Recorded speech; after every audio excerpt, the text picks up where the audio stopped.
The morning at Ashwell Manor smelled of wet stone and hearth smoke, and the small side road that curved past its iron gates smelled of horses and rain, soaked hay. A young woman named Vivienne Marsh walked along that road with her basket on her arm and her boots making soft wet sounds in the mud. She was the daughter of the village schoolmaster. She was not rich. She was not poor. She was the kind of girl people forgot the moment they walked past her, and she had made a small peace with that. The letter in her basket was tucked under a clean white cloth beside a jar of honey and a small loaf of bread. She had promised to carry it. She had given her word to a sick stranger, and Vivienne Marsh did not break her word. Not even when the road grew long and her feet grew cold and her fingers ached inside her worn wool gloves. She had met him 3 days ago. She had been walking home from the market when she had seen a man lying beside the low stone wall that marked the edge of Mr. Fenwick's field. At first she had thought he was dead. He was very still. His face was white. His hair was dark and stuck to his forehead with sweat, and his coat, though torn and dirty, had been very fine once. She had knelt beside him, with her heart beating hard in her chest. He had opened his eyes then. They were grey, like winter water. He had tried to speak, and she had leaned close to hear him, and the smell of him had been rain and fever, and something clean underneath, like cedar or old paper. She had heard him whisper one word. Home she had brought Mr. Fenwick and his son with the cart. They had taken him to her father's small cottage because it was closer than the doctor's house, and she had sat by him for 2 nights while the fever burned through him. Her father had frowned but said nothing. Her father was a quiet man who trusted her judgment. On the 2nd night, when the fever broke a little, the stranger had asked for paper. His voice had been thin and rough. He had written slowly, his hand shaking, and when he had finished he had folded the letter and pressed it into her palm. His fingers had been hot. His eyes had been very serious. "Please," he had said. "My family. They must know I am alive. The address is on the front. Do not send it by post. Carry it yourself. Please," she had promised. She had not read the letter. She had only looked at the address. It said in a fine, careful hand, to be delivered to Ravenholt Hall, by hand only. She knew Ravenholt Hall by name. Everyone in the county knew it. It was the seat of the Duke of Ravenholt, and it sat 5 miles from her village on a hill above a dark wood. She had never been there. She had never seen the Duke. She had heard he was a hard man, that he did not receive strangers, that his gates were closed to all but the highest company. Now she walked toward those gates with a letter in her basket and a promise in her chest, and she did not let herself think too hard about what she was doing. The road climbed. The trees on either side grew taller. The rain had stopped, but the air was still wet, and she could smell moss and old leaves and the faint, sharp scent of pine.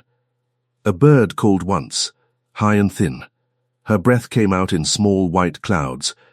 The cold bit through the thin soles of her boots, and she felt every stone under her feet. When she came around the last bend, she stopped. The gates of Ravenholt Hall stood before her, tall and black and iron, and beyond them a long drive of pale stones wound up to a great house of grey stone with many windows. The house had 4 chimneys. Smoke rose from 3 of them. It looked like a house that had stood for hundreds of years and meant to stand for hundreds more. She stood at the gate for a long moment. Her hand rested on the cold iron. She could hear her own heart. She could smell the wet earth and the smoke from the chimneys, and something faint and sweet that might have been late roses. She thought about turning around. She thought about how foolish she must look, a village girl in a mended cloak, standing at the gate of a duke's house with a basket on her arm. But she had promised. She lifted her chin. She pushed the gate. It opened with a heavy groan, and she walked up the drive with her boots making a small crunching sound on the pale stones. A gardener stopped his work when he saw her. He was an old man with a bent back and a red nose. He looked at her with mild surprise. She said good morning to him in a clear voice, and he touched his cap, and she kept walking. She did not look back. She had learned long ago that if you walked as if you belonged somewhere, people were slower to stop you. At the great door, a footman in a dark green coat opened it before she could raise her hand to the knocker.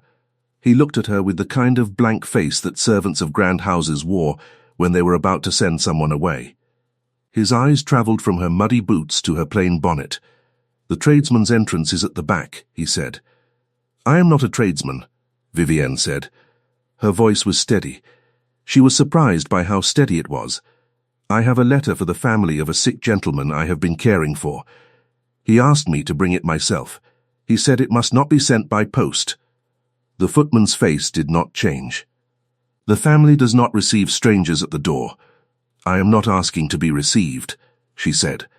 "I am asking that this letter be given to the master of the house, or to whoever is nearest in blood to a young gentleman with dark hair and grey eyes who was found sick beside the road 3 days ago."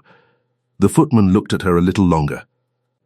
Something behind his eyes shifted, though his face stayed still.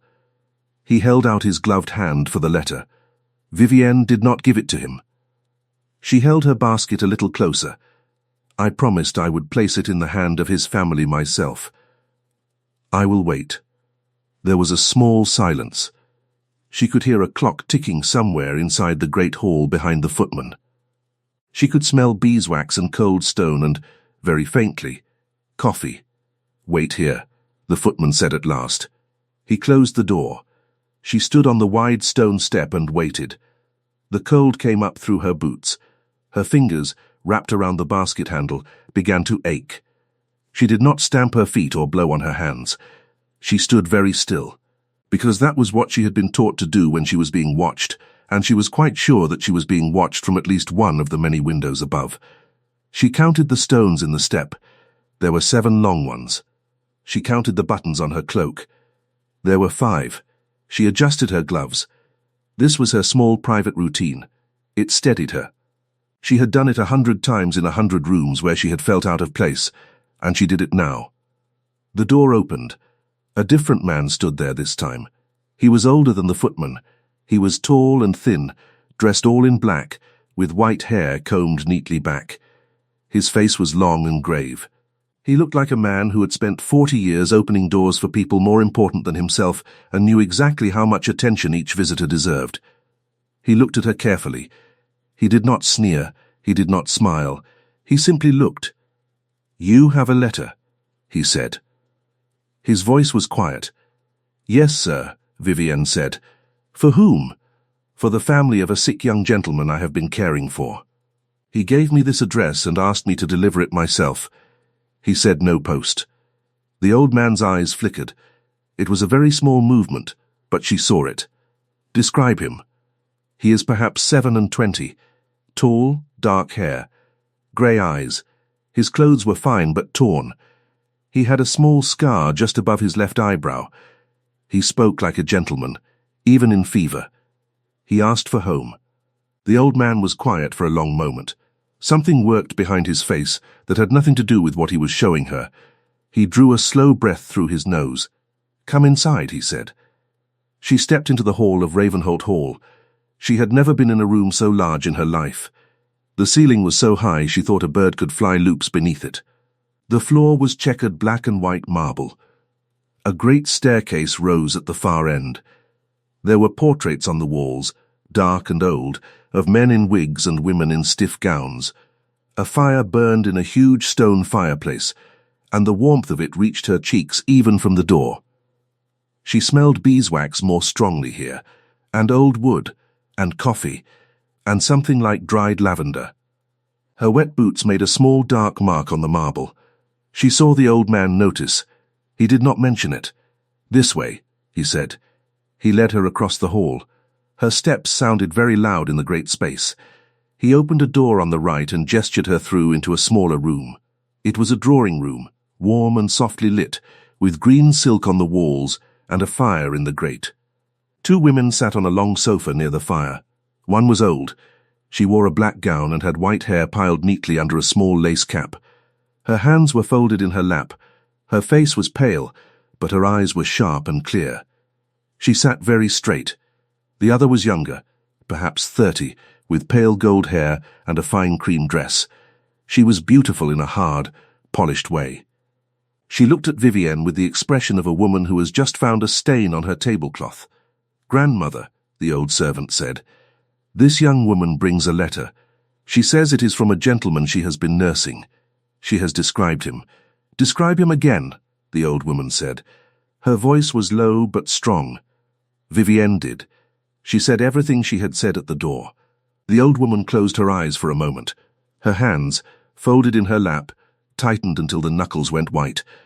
Oh, thank God, the old woman said very softly. Thank God. The blonde woman did not close her eyes. She looked at Vivienne with sudden sharp attention. Where is he? Where is he now? At my father's cottage, madam, Vivienne said, in the village of Larcollo. He has been very ill. The fever broke last night. He is weak, but I believe he will live. And who, said the blonde woman, are you? My name is Vivienne Marsh. My father is the schoolmaster in Larcollo. The blonde woman's mouth curled. Just slightly. A schoolmaster's daughter. Yes, madam.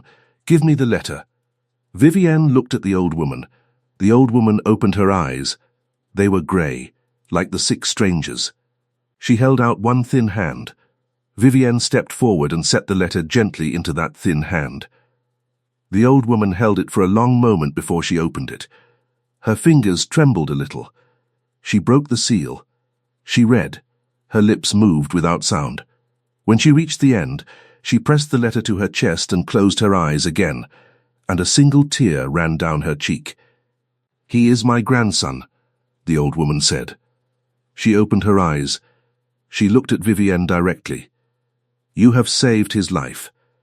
I did very little, madam. My father did as much. Old Mr. Fenwick brought him in the cart. The doctor came twice. You knelt beside a stranger in the road, the old woman said, and you took him into your home, and you sat by him through his fever. And you carried his letter across 5 miles of muddy road in the cold. Do not tell me you did very little. I know what little is. This is not it. Vivienne did not know what to say.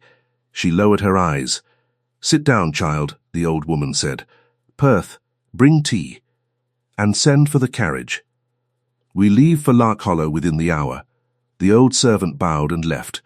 The blonde woman had not moved. She was staring at Vivienne with an expression that did not match the tears on the old woman's face. There was a coldness in her eyes that made Vivienne's stomach tighten. How very interesting, the blonde woman said, that my dear cousin has been in the tender care of a schoolmaster's daughter for 3 whole days. In her father's cottage, where, I imagine, there are not many rooms. The old woman's head turned slowly. Cecily, I only observe, aunt, then observe less. The blonde woman, whose name was Cecily, smiled. It was a thin smile. She turned that smile on Vivienne like a knife turned toward the light. Tell me, Miss Marsh, Cecily said, did my cousin promise you anything in return for your very generous care? No, madam. Nothing? Not a coin? Not a favour? Not a kind word about a schoolmaster's daughter? He asked me to carry his letter, Vivienne said quietly. That is all.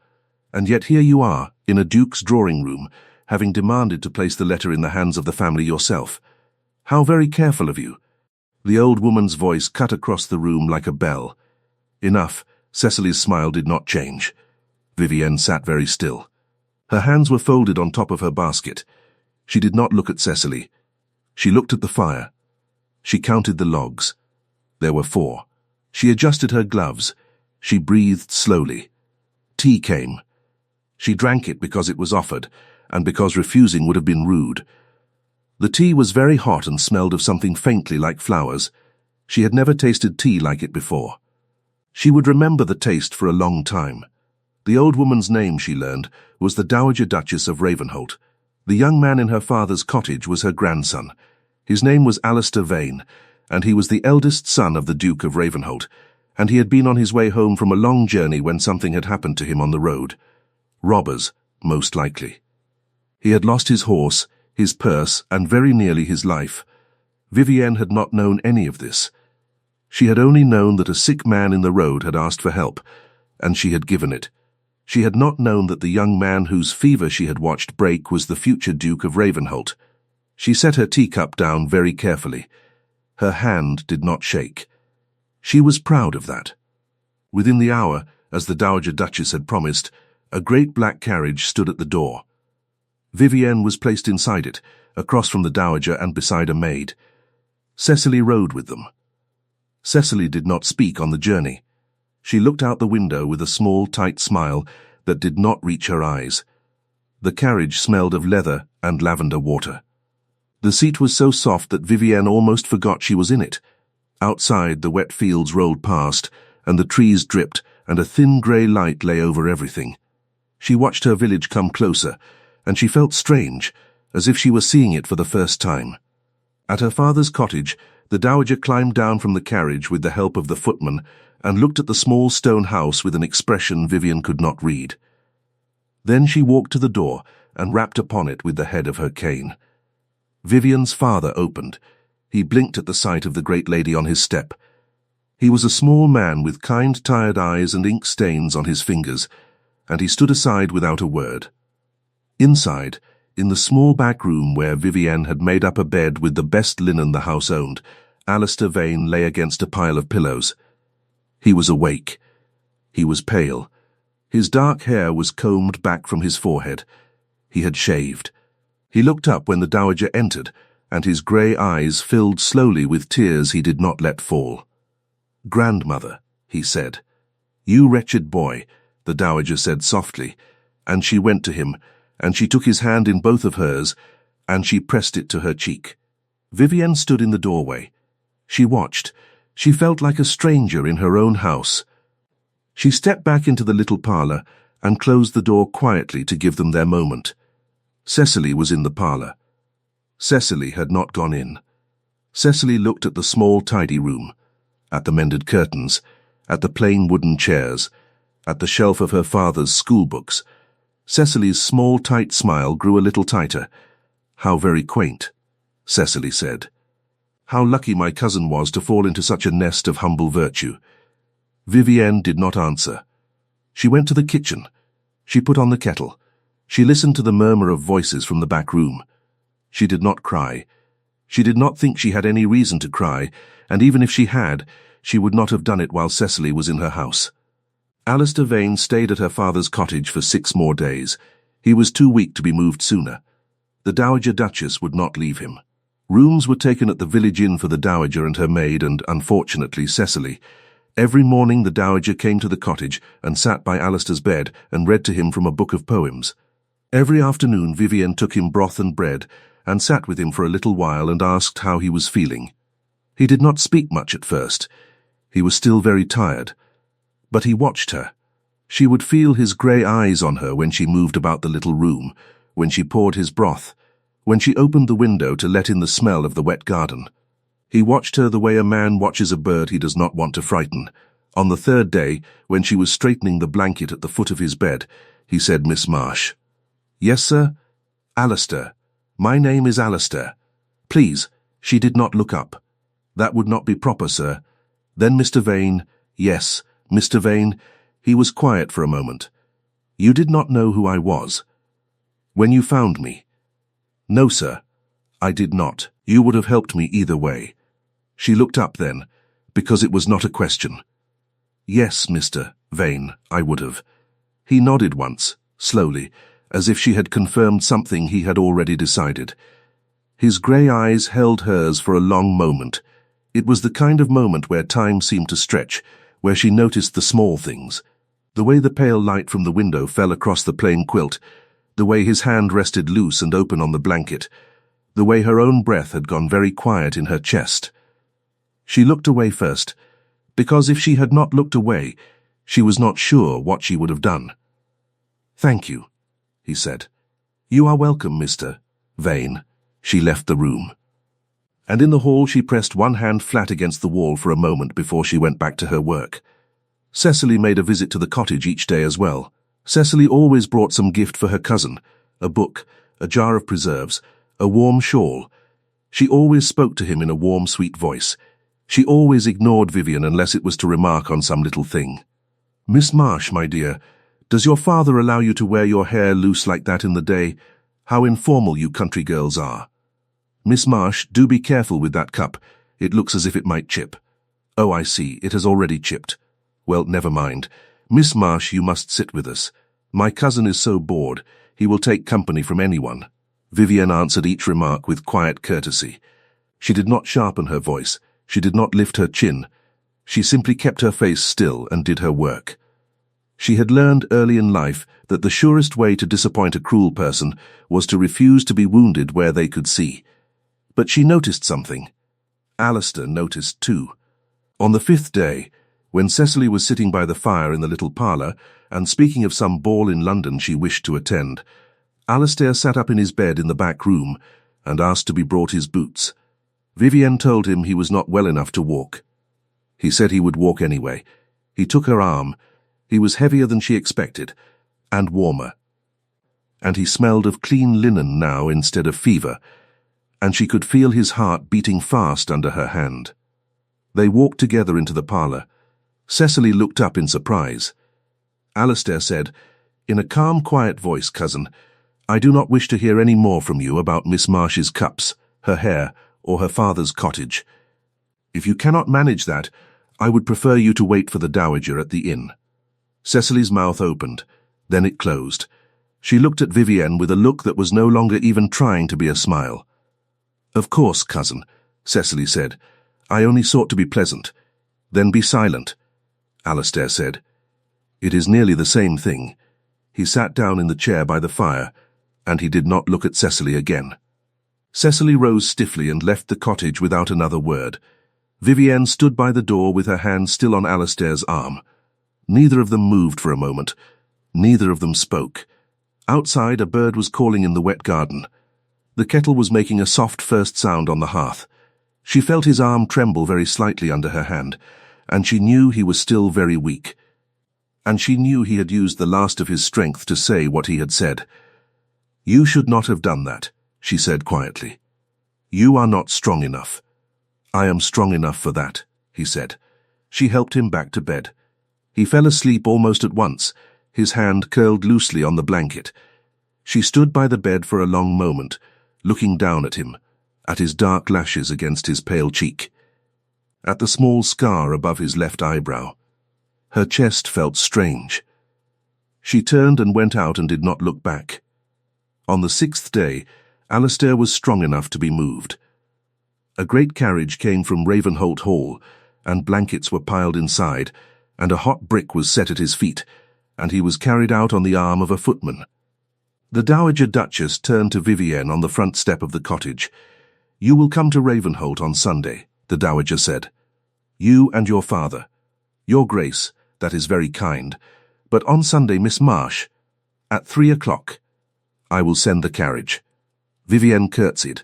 The Dowager did something surprising. She reached out and touched Vivienne's cheek very briefly with her cold, thin fingers. Then she turned and climbed into the carriage. The carriage rolled away down the muddy lane. Vivienne stood in the cottage door with her father beside her. She watched until the carriage was gone. She did not know how she felt. Her father put his hand on her shoulder. "You did a kind thing, Vivienne." "Yes, father. Do not let anyone make you feel small for it." "No, father." She went inside and put the kettle back on the fire. On Sunday the carriage came, as promised. Vivienne wore her best dress, which was a plain grey wool with a white collar. Her father wore his good black coat. They rode to Ravenholt Hall together in silence, both of them a little afraid, though neither said so.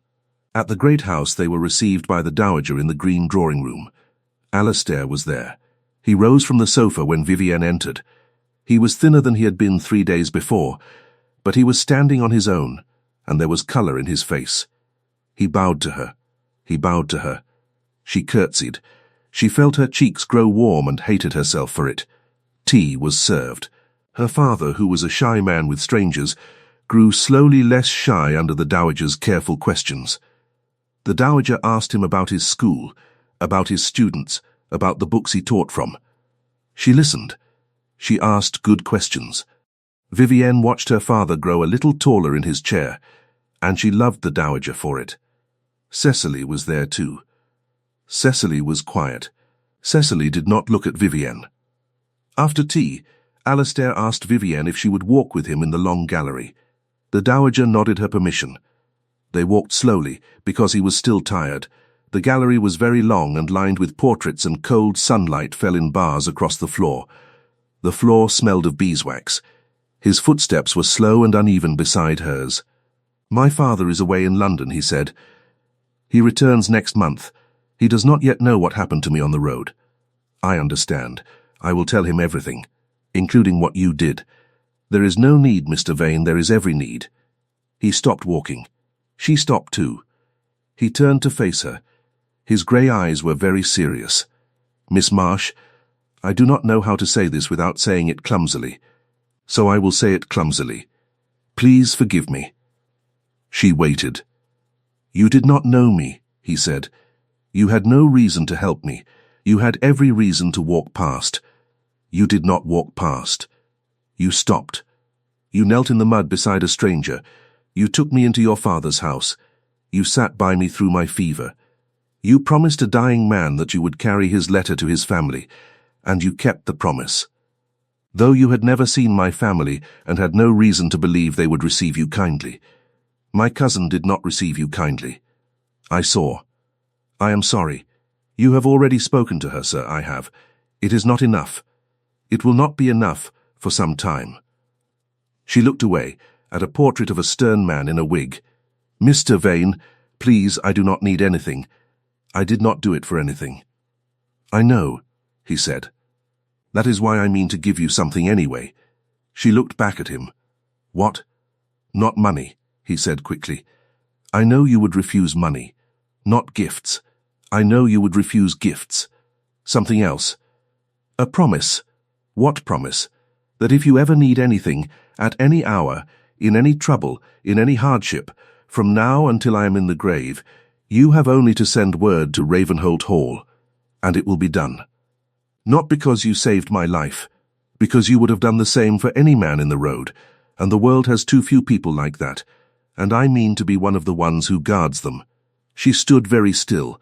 She had heard grand promises in her life, from farmers and shopkeepers and boys at village dances. This was not like those. This was not warm or clever. This was flat and plain, and his grey eyes did not move from her face, and she believed him. She said, "Thank you, Mr. Vane." He said, "Thank you, Miss Marsh." They walked back to the drawing-room together, slowly, and if either of them was aware that their sleeves brushed once, neither of them said so. The weeks passed. Vivienne went back to her father's cottage and her father's school. She helped him teach the younger children their letters. She kept the house. She walked to the market. She lived her ordinary life. But something had changed in the shape of her days, and she did not know exactly what. The Dowager Duchess sent her a book. It was a book of poems, small with a soft leather cover. Inside the front cover, in the Dowager's careful hand, was written, "For Miss Marsh, who reminded me that goodness is not rare, only quiet." Vivienne kept the book beside her bed. She read one poem each night before she slept.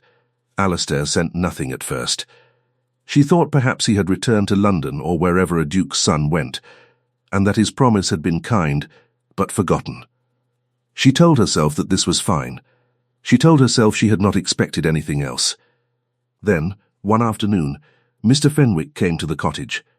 Mr. Fenwick was the farmer who had helped her lift Alistair into the cart weeks ago. He stood in the door with his cap in his hand and a strange look on his face. "Miss Vivienne," he said. "I don't rightly know what to make of it, but my Tom, he was to be turned out of his rooms in the village on account of the rent. And this morning a man came from Ravenholt Hall and paid a year of it, and would not say who sent him. Only that a debt was owed to the village, and this was one small part of it. Tom sends his thanks. He does not know to whom, and neither do I. But I thought you might." Vivienne stood in the door. She did not smile. She only nodded slowly. "Thank you for telling me, Miss Fenwick." Later she learned other things. Old Widow Bream's roof had been mended, and no one would say by whom. The doctor had received a letter of thanks with a purse inside it that more than paid the fee he had refused to charge her father. A boy from the village who had shown promise in his letters had been offered a place at a good school in the next county, with all fees paid, and the offer had come from a solicitor in London, acting on the instructions of a client who had asked not to be named. Vivienne understood. She sat on the small bench in her garden one evening, with the smell of late roses around her and the sound of her father's kettle inside, and she thought about a man who did small kind things quietly and did not want to be thanked. She thought about how her chest felt tight in a way she could not name. She thought about how she had never asked him for any of these things. He had not done them for her. He had done them because she had told him, without meaning to, that these things mattered. She was not a fool. She knew what was happening in her own heart. She also knew what was not going to happen. She was the daughter of a village schoolmaster. He was the son of a duke. There was a wall between them that had been standing longer than her father's cottage. Walls of that kind did not fall because a girl found a sick man in the road. She went inside. She read her poem. She slept. The Duke of Ravenholt returned from London at the end of the month. Vivienne heard of it from the baker, who had heard it from the innkeeper, who had heard it from a groom at Ravenholt Hall. The Duke was said to be a hard man. The Duke was said to be a cold man. The Duke was said to be very displeased about something. 2 days after the Duke's return, a carriage came to her cottage door. It was Cecily's carriage. Cecily stepped down alone, without a maid, and she came up the path in her fine cream gown with her fine gold hair and her fine cold smile. "Miss Marsh," Cecily said, "may I come in?" Vivienne stood aside and let her in. Cecily did not sit. She stood in the middle of the small parlour and looked around it slowly, as if she were memorizing every small poor thing about it. "I have come," Cecily said, "to do you a kindness." "Have you?" "I have. So I will speak plainly. My uncle, the Duke, has been told of what happened. He has been told of your part in it. He has also been told that his son and heir has been showing signs of a strange fondness for the schoolmaster's daughter who nursed him. My uncle is not pleased. I see. He will not permit it. I want you to understand this fully. He will not permit his heir, the future Duke of Ravenholt, to entangle himself with a girl of no birth, no fortune, and no connection. He will cut Alistair off. He will send him abroad.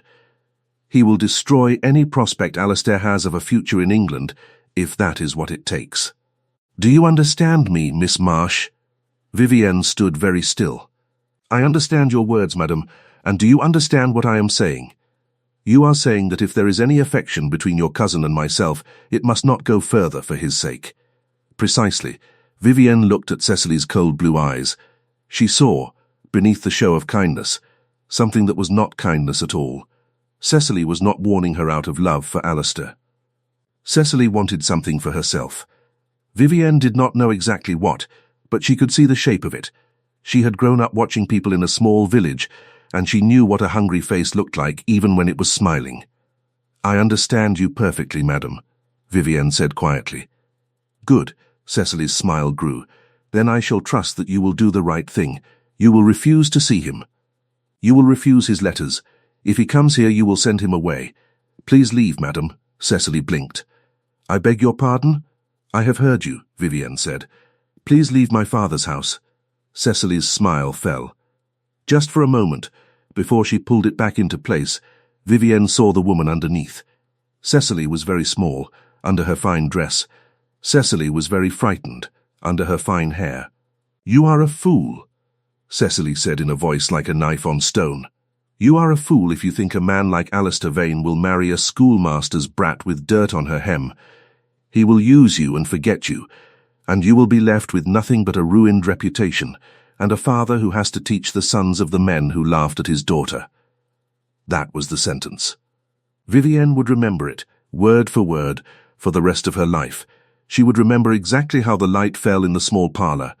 She would remember exactly how her hands felt, folded in front of her, cold at the fingertips. She would remember exactly how her father's ink smelled from the little desk in the corner.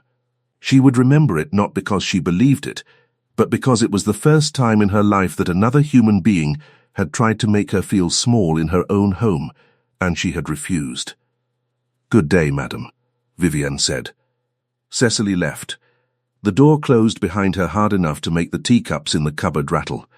Vivienne stood alone in the parlour for a long moment. Her hand rested on the back of a chair. Her fingers did not shake. Her breath came out slow. She did not tell her father. She did not tell anyone. That night she wrote a short letter. It was addressed to Mr. Alistair Vane, at Ravenholt Hall. It said, "Mr. Vane, I hope this finds you well and continuing to grow strong. I write with a small request. Please do not send any more gifts to the village, howsoever kindly meant. And please do not call at my father's cottage. It would be better, I think, if we did not meet again. I am grateful for the promise you made me. I release you from it. With respectful regards, Vivienne Marsh." She read it twice. She did not add anything. She did not take anything away. She sealed it with a plain wafer of wax. In the morning she walked to the village post and sent it herself. Then she went home and helped her father teach the alphabet to a row of small children. She waited to feel nothing. She did not feel nothing. She felt something like a low bruise inside her ribs. She did not touch it. She kept working. 3 days passed. She did not know what she expected. She had told him not to come. She did not want him to come. She wanted, she told herself, to be left alone. She wanted her ordinary life. She had wanted it before he had lain sick in her father's back room, and she wanted it now. On the 4th day, at exactly 10 o'clock in the morning, a horse came up the lane. She was in the garden, cutting the last of the roses. She heard the hooves. She did not turn at first. Then she heard the horse stop at her gate. Then she heard boots on the path. She turned. Alistair Vane was walking toward her. He was thin still, but standing very straight. He wore a dark blue coat and no hat. His hair was blown a little from the ride. His grey eyes were fixed on her face. She set the roses down on the bench. She stood up. She held her hands in front of her. "Mr. Vane, Miss Marsh. I asked you not to come." "I know." "Then why? Because you did not tell me why." She looked at him. He looked at her. The garden smelled of roses and cold earth. A robin was calling somewhere. His breath and hers came out in small pale clouds. Neither of them moved. "Please go," she said quietly. "No." "Miss Vane?" "No." She lowered her hands. She lifted her chin. "You cannot stand in my father's garden and refuse to leave." "I can. I am. This is not proper. I know." "Then, Miss Marsh." He took one step closer. He did not touch her. He kept a careful distance. But his voice grew a little lower and a little steadier. "My cousin came to see you." Her chest tightened. She said nothing. "She told my grandmother about it," he went on. "She thought my grandmother would be pleased. My grandmother was not pleased. My grandmother told me. And then my grandmother told my father." Vivienne's fingers tightened. "My father, Alistair said, sent for me to his study this morning. My father is a hard man. He has not always been kind to me. I did not go to him expecting kindness. I went expecting a fight. I was ready for the fight. I have been ready for it for weeks. Mr. Vane, let me finish." His voice was very gentle. My father sat behind his desk. He looked at me for a long time. Then he asked me a question. He asked me if the girl who saved my life was the same girl my cousin had gone to threaten in her own home. I told him yes. He was quiet for a moment. Then he said, "Alistair, I have made many mistakes in my life.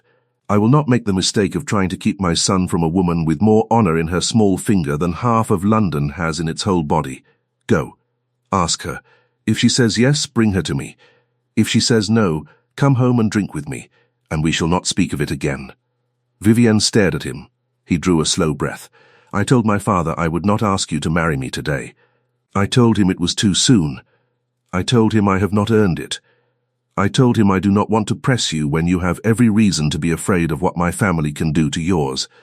I told him I only want to be permitted to visit you, to walk with you in your father's garden, to learn who you are, and to let you learn who I am, and to see, at the end of a year, whether either of us wishes to make a promise."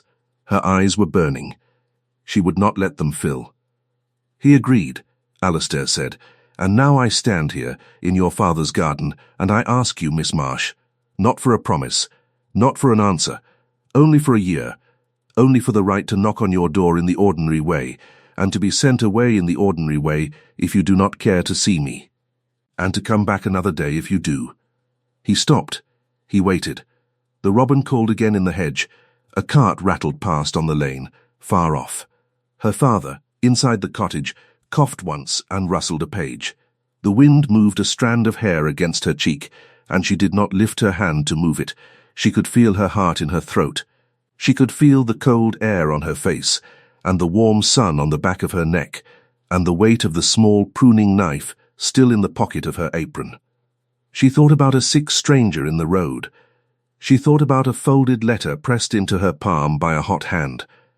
She thought about a great house with high ceilings, and a cold woman with pale gold hair, and a promise made in a long gallery, and quiet kindnesses done in her village that had never been meant to be traced back to their source. She thought about her father's cough behind the door. She thought about her own small life. She looked at Alistair Vane. His grey eyes did not move. "A year," she said. "A year."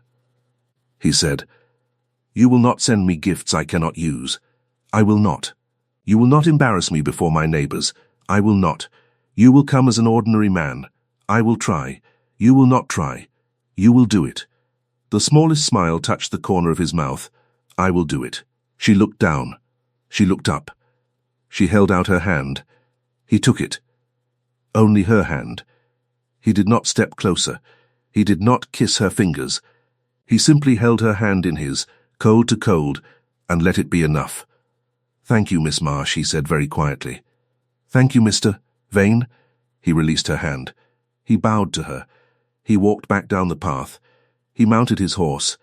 He rode away down the lane, and she stood in the garden with the roses at her feet and a strange, full feeling in her chest that she did not fight. She went inside. She put the roses in water. She helped her father teach the small children their letters. The year passed slowly, and then quickly, in the way that years do. Alistair came on Sundays. He came in an ordinary coat, on an ordinary horse. He tied the horse to the gate. He knocked on the door. He spoke with her father about books, and with her about the weather, and with the cat about very little. He drank the tea she made. He praised the bread she baked. He never brought a gift she could not use. He brought once a book. He brought once seeds for the garden. He brought once a small penknife for her father, plain and useful, with no engraving. He walked with her along the lane. He walked with her by the river. He walked with her, once, when the first snow fell, and she saw his breath in the cold air, and thought of the first time she had seen him breathing in the road, and she reached out without thinking and took his arm, and he did not remark on it, only walked beside her the rest of the way. The village watched. The village had opinions. The village kept most of them to itself, because her father was liked, and because she had always been civil to everyone, and because Alistair Vane came into the village as if he were only a man who liked a schoolmaster's daughter, and not the son of the Duke of Ravenholt. Cecily left for London. Cecily did not come back to the village. Cecily wrote once a long letter of apology to the Dowager, and the Dowager put the letter in the fire without reading it. Vivienne heard this later. She did not smile when she heard it. But she remembered it. The Duke of Ravenholt came, at last, to her father's cottage. He came on a spring afternoon when the apple tree was just beginning to bud. He was a tall, grey-haired man, with the same grey eyes as his son and the same straight back as his mother. He sat in the small parlour with his hat on his knees. He drank the tea. He looked at Vivienne for a long time, not unkindly. "My son has told me," the Duke said, "that in a year he will ask you to be his wife. He has told me he does not know your answer. I do not know it either. I do not ask you to give it to me now. I ask only this. If your answer is yes, will you come to Ravenholt in the summer and take tea in my mother's drawing room and let an old man see how she has done with you? Yes, Your Grace. And if your answer is no." Vivienne looked at him. She thought about the truth. She said, "Then I will come anyway, Your Grace. I would not shame your son by letting the village think he had been refused for cruelty. I would come, and I would take tea, and I would depart with courtesy, and there would be no shame on either side." The Duke of Ravenholt looked at her for a long moment. His grey eyes softened. He set his cup down carefully. "Miss Marsh," he said, "I begin to see why my son has been so patient." The year ended in a garden. It was a warm evening in early summer. The last of the day's light lay across the hedge in long, slow bars. The roses were open. The bees were quiet. Her father was inside, reading. Alistair had walked out with her to see the roses, and they had stood together for a long moment without speaking, and she had felt him breathe beside her. And she had smelled the roses and the warm earth, and underneath, the very faint, clean scent of him that she had first learned in the road weeks and weeks ago. He turned to her. He did not kneel.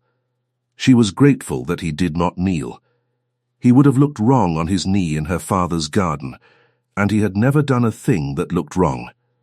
He said, "Miss Marsh." "Vivienne, a year ago today I asked you for a year. It has now passed. May I ask you a different question?" She looked at him. She thought of all the small moments. The tea. The seeds. The book. The penknife. The walk in the first snow. The way he had spoken to her father as an equal, though her father was not his equal in any way the world would count. The way he had never, in a year, said a single word that made her feel small. She thought of a sick stranger in the road. She thought of a folded letter. She thought of a promise carried 5 muddy miles. "Yes," she said. "You may."